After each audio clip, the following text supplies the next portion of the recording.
This, people will look at it, this is not a roller. This is a tippler.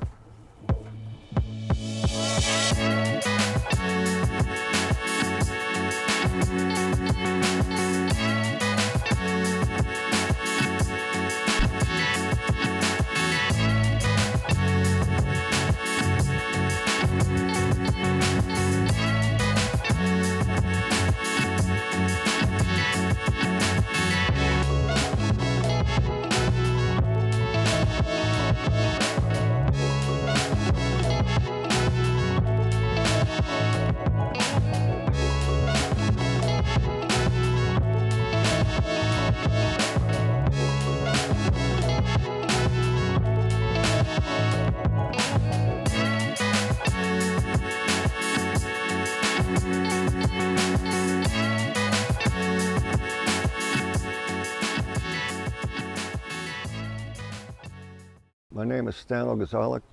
I live in central New Jersey. The name of the loft is No Sense of Humor Loft, and I specialize in flying tipplers, the competition type. Okay, I've been doing flying tipplers since 1970. I joined the American Tippler Union in 1971 and continued for about 10 years after that, and then I finally relocated to central Jersey from northern Jersey, and I've been at this location since 1976. And I've been flying tipplers all that time. I specialize basically in the Gordon Hughes family of tipplers and have been doing that, been flying them since 1988. And now I am also including another family of breds. They're from the Darren Kelly strain of tipplers from England. All right. Tell us a time or the first time you saw a pigeon. My Uncle Charles, years ago, talking back in the 1930s, had tumblers. He kept tumblers, so my father tells me. And my father used to take me as a child to New York, where in the streets of New York we would feed the common pigeons with peanuts, and it seemed to have stuck with me all these years. Growing up in Jersey City, downtown Jersey City, there was pigeon coops on the many rooftops, and walking down to the main avenue, you would look up and there would be flocks of pigeons flying from one street to the next, and with the lofts you can see them from the street level. And that kind of got my interest. I always liked them. I couldn't have them too much as a child because we lived in an apartment and there was no place on the roof, and the landlord would not allow it. So I made a promise to myself when I had the location that I was going to continue with pigeons. So back then, you know, were pigeons also considered like dirty, like animals, like they are nowadays? Well, people did in Jersey City. People didn't like that because the fanciers would fly large flocks of them, and they would soil the clothing that was hung out to dry on the clotheslines, and people thought they attracted rats, and they just didn't like them. People would, all they would do, they would voice a complaint to the city hall, and the guy would knock on your door telling you to get rid of the pigeons. All right. And there was no questioning it. There was an order. How many birds do you currently have? What different types of breeds do you keep? And what is your favorite? Okay, well, my favorite is the flying tipplers that I keep, and right now I'm keeping about 16 pairs of breeders and maybe 20 flyers. And I also have medium-faced helmet tumblers that are used for droppers to bring the tipplers down to the rooftop once they're flying. And I also have Old English saddle muffed tumblers and old German owls. It's a side venture for me. I like something else to look at besides the tipplers. They're colorful and they're not hard to keep. So, what are the laws, of keeping pigeons here where you stay? When we moved here in 19, I think it was 19, I said 76 before, I believe it's 75. And we moved here and we went to the town hall asking questions. Was it legal to keep pigeons here? And there was no law stating. In fact, I was told that on this property I could have had a horse. Oh, wow. So, but that was years ago, of course. And I've had health inspector come by here once because of a complaint, but he says the loft interior is cleaner than some of the houses I've been into. When it comes to competing, what is your training regimen like for the birds? All right. Well, the training, if you're training with old birds, being that they were trained as young birds, all that's really necessary is to have them in the aviary for a number of times to reacquaint them with the surroundings, and then release them, and the times will increase each succeeding time out, and they'll get in shape within 4 to 5 weeks or more, and they'll be ready for a contest. Okay. And how much time or money would you say goes into training? Time in the training? Time and money, I guess, Well, expense. it's not so much the money. I mean, you need the different feeds, like a depurative feed for training, and you need different canary seeds to feed them. So money is not really the main concern. It's the time that the birds are doing and the progress that they're making while in training that will tell you if they're ready or not for a contest. Plus, the weather is a big factor. These birds need wind, and they need a good day, I would say, in 60 to 80 degree temperatures with a nice wind to help them along, plus some cloud cover. Competition, how does that work? I know with the rollers, they have a judge, they'll go around. All right, well, with the competition aspect of it, you have the honor system and you have the official system. Now, the honor system is where you, as a competitor, you're your own judge, all right? So you have to be honest enough to follow the rules and get the birds to do the time. Now, with the official system, there is a judge that'll come over, and he has to be there from start to finish. He can be relieved at any time during the day, as long as it's another member of the club or somebody that's been recognized as a Tippler fancier to follow the rules and make sure that the birds are doing what they're supposed to be doing.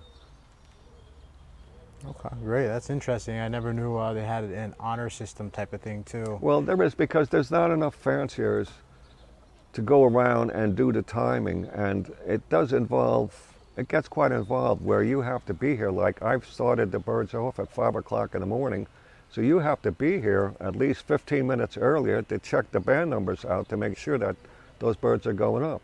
Plus the fact, if you're going to be here the whole day, if my birds go to 8 o'clock, you're here from 5 o'clock to 8 o'clock. It's a long day. Not many people or many wives want to put up with that. And usually with the competition, how many birds go up at, Well, you need between 3 and 7. Now, it could be more depending on what the club states. I believe in Toronto it could be up to 20. But it's a little more difficult counting 20 birds. And if one makes a mistake, you're disqualified. Okay, so why take the chance and just fly to 3 birds? 3 birds that want to continue flying, that have it in them to continue. So that's why you prefer the 3 bird flies? Well, I've flown up to 7 too. In fact, this year I've flown 6 cocks, and they've done 12:45 and 11:52, which is, it's okay time, but I was expecting a lot more out of them. But they all went up together, and they all came down together, and they trapped together, and that was fine. Did you win that competition? No, but I placed. It doesn't matter. As long as you do a good time, you're recognized, as doing well. And the third contest, they were at the 11-hour mark when one of the birds dropped into the tree, and that was it. Was disqualified. Oh, wow. So if they drop into the tree, it's considered a If it's in with the 100 feet of the loft, you're okay. Oh, okay. But then the bird has to come down. Once he drops there, you have an hour to get the birds down and inside the coop. So they Okay, gotta be so if he inside. sits in that tree for more than an hour, you're out. But if that tree is inbounds, 100 feet, you're okay. Or what do you look for in, a quality bird? And the tipplers? Well, the tipplers, it's to look for, it's mainly the birds that are going to show you that they can fly the time and they have the will to continue flying. Some birds have it and some birds don't, and it's up to you to find out from each successful training fly which ones want to continue flying and those that want to quit. Do you fly all year round? No. Flying season is basically short. You fly in April, May, and June are the 3 months that I fly, because in July and August it's just too hot and humid to fly the birds. They're not going to show you what they can really do because the weather just isn't there. I haven't been able in this area because of the heat and humidity to fly a long time in July and August.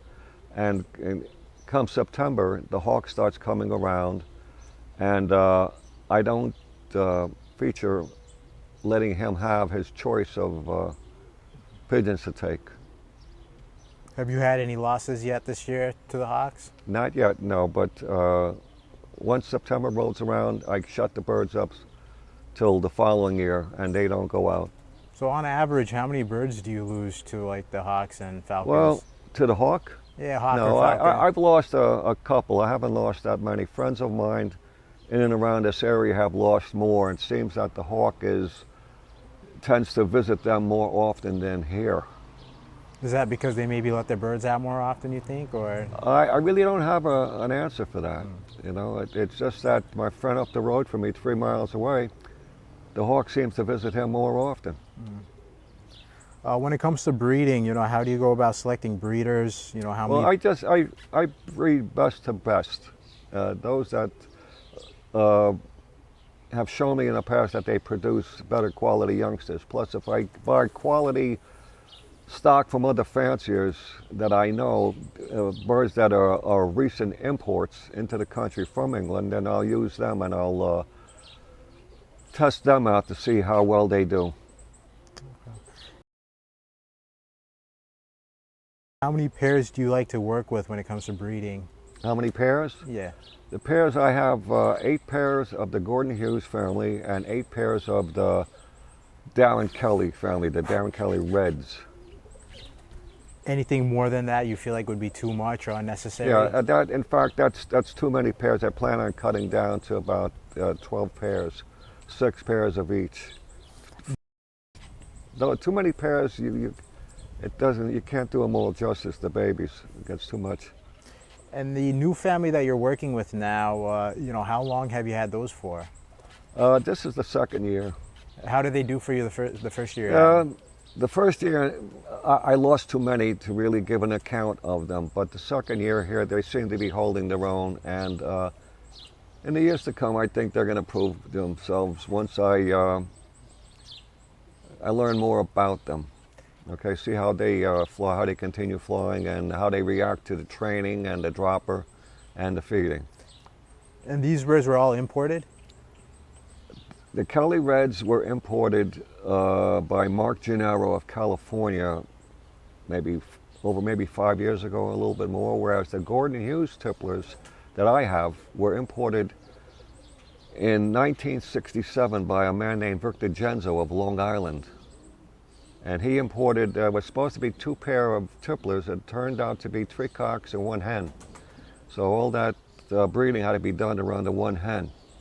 And then later on in the years, about, less than maybe 6 or 7 years ago or less, there was more Gordon Hughes brought into the country by one of the fanciers in Baltimore. So that was like an invigoration of new blood of the Gordon Hughes family. Okay. But you personally, so you've bought all your birds from within the U.S. You haven't imported any birds yourself? No, I haven't imported any birds. Okay. There's no need to when other people are doing it. Okay. You're pairing your birds, right? So you have breeding cages for pairs, or do you do an open loft breeding? It's mine is an open section. I have two sections in there, one for the Gordon Hughes and one for the Darren Kelly Reds, because I don't want them mixing. Okay, and it's an open section, so they're not bred in individual cages where they're locked in. I haven't done that. That requires a lot of effort, and I don't have the space in there to do what I want. Do you separate the hens and the cocks in the? Yes, the hens and the cocks are separated right now to give the hens a rest. Otherwise, the birds will continue breeding, and during the summer months, they don't like to sit on the eggs because of the heat, and then the youngsters aren't fed right, so they don't grow to their full potential. So I stopped the breeding right around middle of June, and that's it. I breed 2 rounds of youngsters, and that's it. All right, great. That's more than enough. And there's a separation in the first round and the second round. With when the breeders they're sitting on the eggs, and then the eggs hatch, and the youngsters are growing, and the birds go for their second nest. I allow them to sit on those eggs for about 10 days or so, and then I remove all the eggs and let them go down on eggs again. So it gives me a break in between the nests. When it comes to diet, what do you feed your birds? Okay, with the breeders, I like to feed them a no-corn diet, a 16% no-corn diet, because the corn is a little bit difficult to regurgitate down the throat, and the sharp point could cause canker in the throat. So to stop that, I use a no-corn diet. The peas roll down the gullet easily, and the birds are well fed. And in the training, I use a depurative mixture, along with other things, some safflower seed, sunflower seeds, and Niger seed. It'll be mixed in as it goes along, but it's a depurative mixture. Any particular brand that you like to use? No, just as long as it's from a quality source. The local one in Pennsylvania here is fine, 16% protein. I haven't had any problems with it, as long as it's dry and it's not dusty. Okay. What about like as far as vitamins and minerals? Vitamins, yeah, there's they got their share of vitamins and of minerals during the breeding, because you're feeding youngsters and you want them to grow up healthy with the protein and the necessary minerals. They need that in their growing stages. So are there any particular brands, or what do you give them? No, whatever I see that's at these various events, if I pick up something I think it's okay, I'll use it. Anything that you give consistently, though? Is there anything? I know a lot of people like to add like from Seagulls. Not from Seagulls, from Fours. They have a vitamin mixture that's economical and it still works. It doesn't have to be a top name. Is it like an all-in-one type of thing? No, that's for, well, yeah, it could be with thing, but I just use their main brand, the name brand, the store brand. Okay. Loft hygiene, do you believe in the keeping a clean loft is, Well, I clean it maybe. Or do you like do the deep litter, like some people like doing the deep litter? Well, I don't use a deep litter. I put down some kitty litter underneath the perches and wherever they're sitting, and I'll scrape the loft and keep it dry, and I will clean it about once a week and remove the kitty litter and put fresh kitty litter down. But the kitty litter will absorb it, and the birds, they don't eat it, of course, and it works for me. Deep litter, I don't like it. It could be damp and smelly underneath. Okay. It's got to be dry. The floor has to be dry. Do you clean daily? How often are you cleaning? No, once or twice a week. Depending if I look and I see it needs it, I'll do it. But as far as daily cleaning, no, I don't do that. Okay. And of course, the flying boxes that the Tipplers are kept in, it's like they're kept in there like monks. They have their own box. They don't come out until they're flying. Those are kept fairly clean. Okay. Do you have any tips and tricks on keeping your birds healthy? Well, the good feed, and the coop has to be ventilated. I've seen new coops, photos of new coops on on the Facebook, and I don't see the ventilation. The birds need ventilation in there. If I was always under the impression that you go in the loft, it should be only 5 degrees warmer inside the loft, plus you want a flow of air. If you go into a loft and you can't breathe because of the dust, the birds are stuck in there, and they're with the heat and the dust, and that, of course, that dust gets in their lungs and affects their performance. Okay. Ventilation is a must. What about pros and cons of the hobby? Like, what do you like about the hobby? What do you dislike about the hobby? Well, Tippler flying, competitive Tippler flying isn't for everybody. And those guys that have the regular, let's say common Tipplers, if they like to fly them in large stocks, that's fine. They pay the feed bill so they can do what they want. But I prefer the flying competition and the aspect of training a kid to go a long time rather than stock flying. I try to promote the competition aspect of it, but it's not for everybody. Why is that? Just the time, the money? At the time, first of all, a lot of these different fanciers don't have the time. They have jobs to work, and to get these birds out and the training, they don't have the inclination to learn what it's all about, and they just want to do their own thing. Okay. Yeah, you have to really jump in with both feet and be interested and want to do the time. And not, if you don't have it, you just don't have it. So what are some of your goals? Do you have any short-term, long-term goals? Well, at this point, I don't make any long-range plans because I'm 77 years old, and I hope to keep them as long as I'm able to and enjoy them. As far as the competition aspect, I'm going to try and do a couple of contests a year, and that's about it.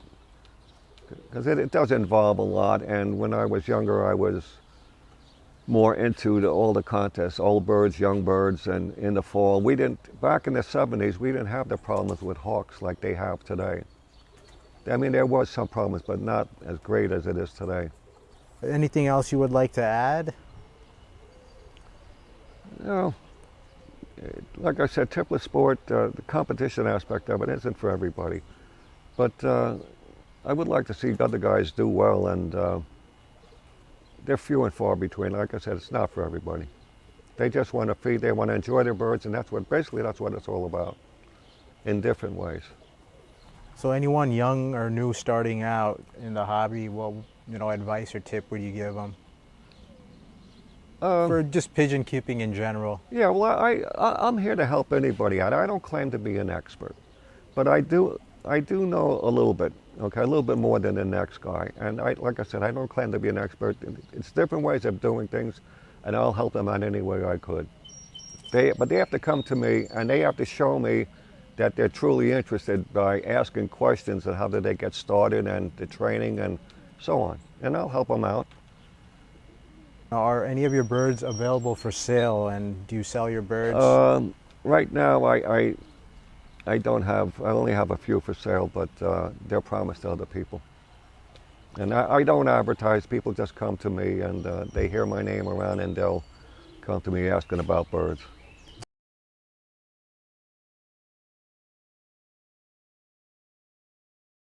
The main loft is 20 feet long by 8 feet deep by 6.5 feet high, and it's divided into a breeding section.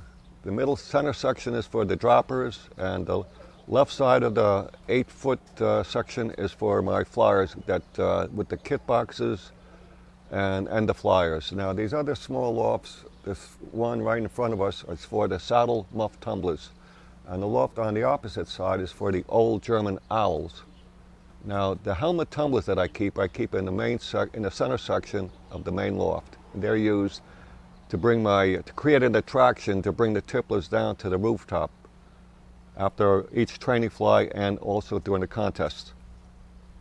What about the old German owls? You don't use those as droppers? I only started using them, I have 4 of them, but I prefer the helmets because they're more active. You want droppers that are active on the roof, not birds that just stand up there like statues.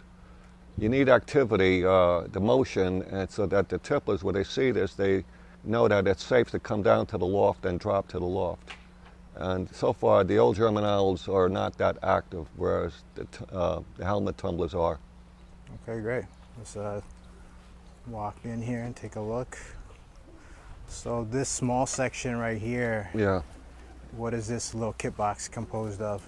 These are the old English saddle muff tumblers.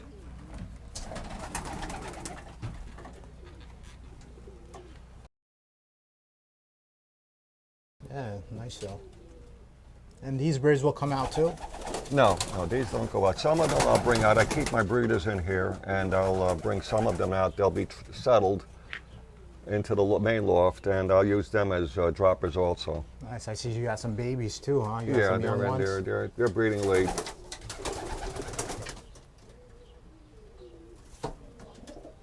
Yeah, I remember you brought some of these last time to the swapping cell. Yeah, Nice this is an old type, an old breed that has fallen out of favor. Okay. What is this? Can you tell us about this cage right here?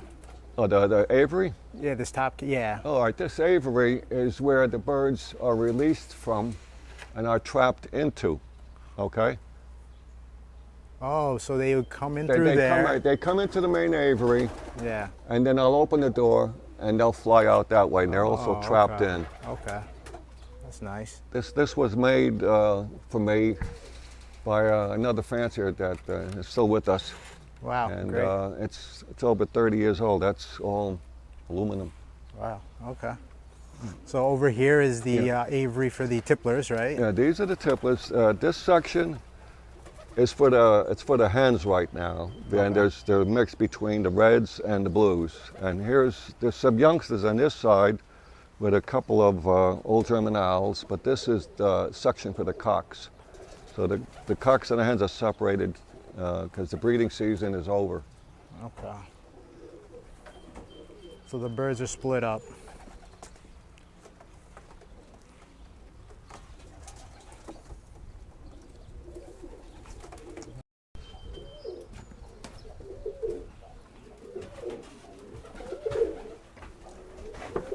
Like these are the short, medium-faced helmets that I use for droppers.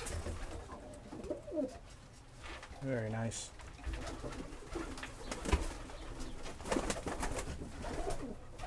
And that's what they stay in, huh? Just that little... They stay in there, that's it. How big is this compartment? That's 4 foot by 3 foot by 3.5 foot deep. Oh, wow. And there's a perch for everything, for everybody. Wow, that's great. That's nice. Nice little setup. Yeah. And these are my flyers, the second round of youngsters. Nice. Yeah, the blues are the Gordon Hughes, the reds, of course, are the Darren Kelly reds, and the other ones are crossed. You got a print there, and you got a black. Yeah, I like that model right there. Yeah, the model. That's a cross between the Kelly reds and a Davis bird. Okay. Great. And did you build this loft yourself? Yeah. Wow. Yeah. And this, it was 12 foot, the original loft that I had on the rooftop in Hoboken where I was flying the tipplers from years ago and during the 70s. And then we moved down here in 75. We moved down here. Now these are the competition boxes that the birds will be kept in, and they're fed and watered inside these boxes. Wow. Now the birds are only in there for example now, but that's where they would be kept, and they're be fed and watered with these little containers. From the outside. Okay. Just like that, right? From the outside? Just like that. And they only go out when they're flying and come back in. They're kept in there. These birds are in there to conserve their energy. Oh. The energy you want them to expend when they're flying, not any time else. So they're in there like monks, and conserve the energy. They go out and they fly, and that's it. Down and in. But this is where they would be kept, Gotcha. just like here. Okay, I have all of this other stuff would be taken out. But I had 6 of them right in there. That's nice. Yeah. Nice little setup. And yeah, you see the floor is very nice and clean too, for the most part. Well, yeah, well, they're molten now, so yeah, this is a very, you're gonna see feathers. Yeah, it's a very unique loft. I've never seen something like this where everything is kind of See, now this section can be divided by putting in this slot right here, so I can divide it like it is here too. Yeah, okay. He's got a divider you can right see, here. so I can make a longer section, and that's where they keep. But a section like this, I have flown Tipplers out of it. Without these boxes, I've flown them 15 hours out of a section like this. So they can't do much flying, but as for now, they have freedom of the whole section. So basically the birds you'll open the doors here, and then you open the trap here. Yeah, and they go out here. And they go out pretty quickly, right? They know when it's time to go? Yeah, fairly, yeah. They get used to the routine. Yeah. And then you open this cage out there with the aviary. The aviary cage. Aviary with the pull string or the drawstring. Yeah. And then the birds go out. Okay, great. Yeah. And if you notice, look at the ventilation in this loft. Here and in the back, the air will flow through from the back part of the roof. So you'll get a constant ventilation. All around the top. Okay, that's good. And there's not much dust in this loft either. No, not at all. And then what? This is all the feed right here? Yeah, it's Can you show us what you have inside? Yeah. Here's your depurative feed. Okay. That's a depurative. That's what the training birds get. And there's the breeding feed right there. The no corn feed. Now we got the breeding section over here. So this is the breeding section now.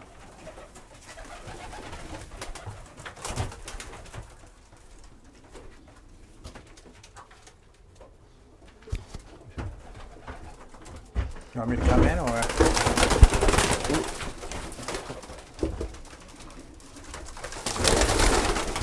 All right, this here is a Gordon Hughes flying tippler. I'm going to zoom in on that if you want to, or if you can hold it. Got a little bit longer face, but typical Gordon Hughes type in blue. Gordon Hughes was known for his blue bar tipplers.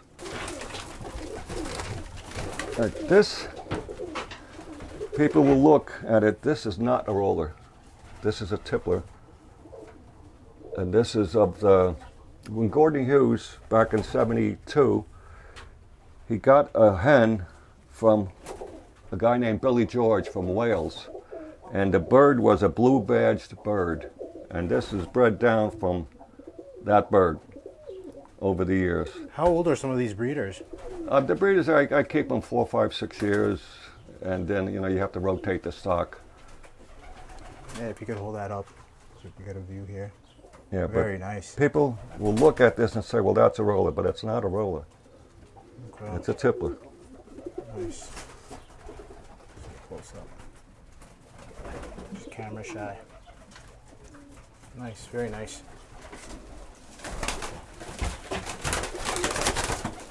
And this is one of the Darren Kelly reds.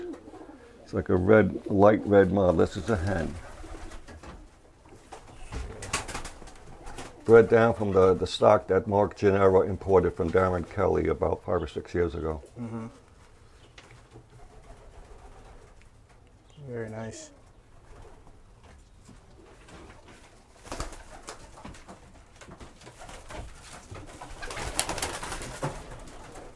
You want to come in and see the breeding section?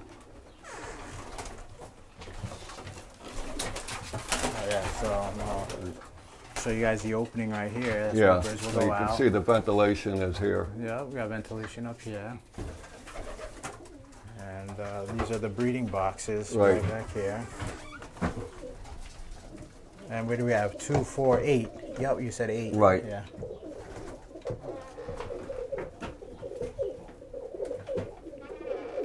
Okay. All right. There's a youngster from the Darren Kelly strain, the flying tipplers.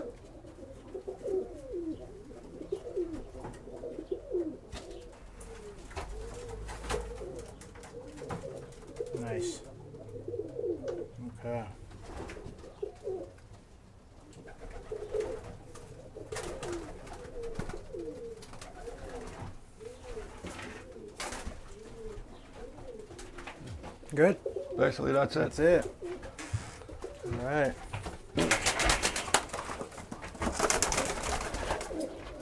Let me just stand back. They usually come out by themselves. All right.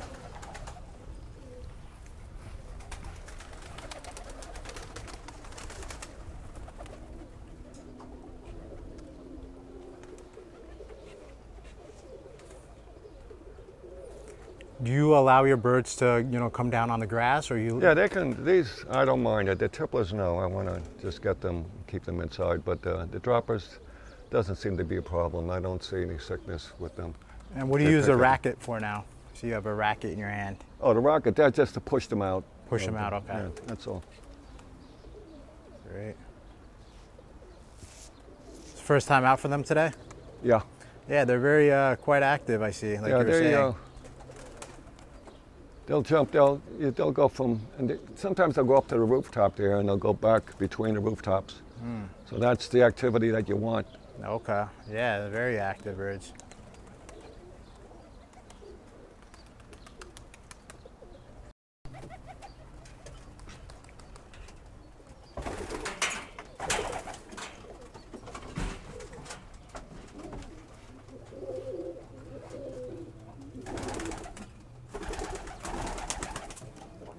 And how big is this loft?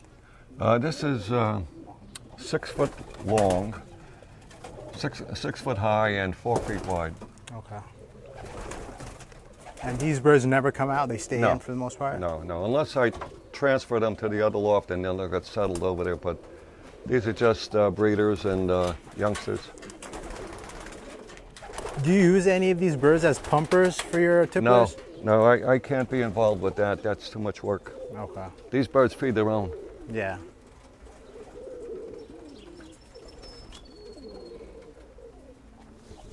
And basically this could be a flying loft. All I have to do is pull this and you can see that door is going to lift up. Yeah, yeah.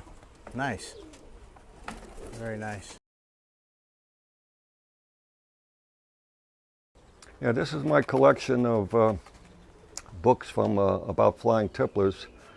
And the trophies go back to the 70s, 73 and 76, and one there for 80. I did quite well in 76 and 75. I was doing okay, considering, the time isn't tremendous, but I was doing okay. And here's an old book from Jack Prescott's, one of the oldest books, The Flying Tippler by Job Ofield. And the other one's the first the first Flying Tippler special, the second, the third, and the fourth, and it goes on like that. But myself and Wayne Tomzik of Ohio, we put this magazine together along with the editor, of course, from Pigeon Review from Ohio. And we used articles that were printed before, but there wasn't many articles being submitted by the fanciers, so we had to use what was informative and available. And right here is the 4 Gordon Hughes tipplers that were imported into the country from Gordon Hughes himself. Oh, that's these right here. Wow. Okay, this is the diploma for the best flying time I've done, and I've done it with 3 hens, 15 hours and 40 minutes on June 24, 2001. They were the Gordon Hughes hens, 3 of them. Wow, nice. And the birds will fly into the dark, huh? You start them from a quarter to 5 in the morning, and they flew till like 20 to 9 at night. I hope that's the right starting time, but they did. They flew till about 20 to 9 at night, and I was worried about getting them down, but I did manage. Had droppers working feverishly, and they came down, I trapped them in, and that was my best time. Wow. Okay. With young birds. Great. Yeah. This was The Long Day Fly by Arthur Newton in 1972. So I made this up. I had a photo taken of it, and we had this hanging up in a club room in Merrick, Long Island, where we held the meetings for the old American Tippler Union when it was a flying club.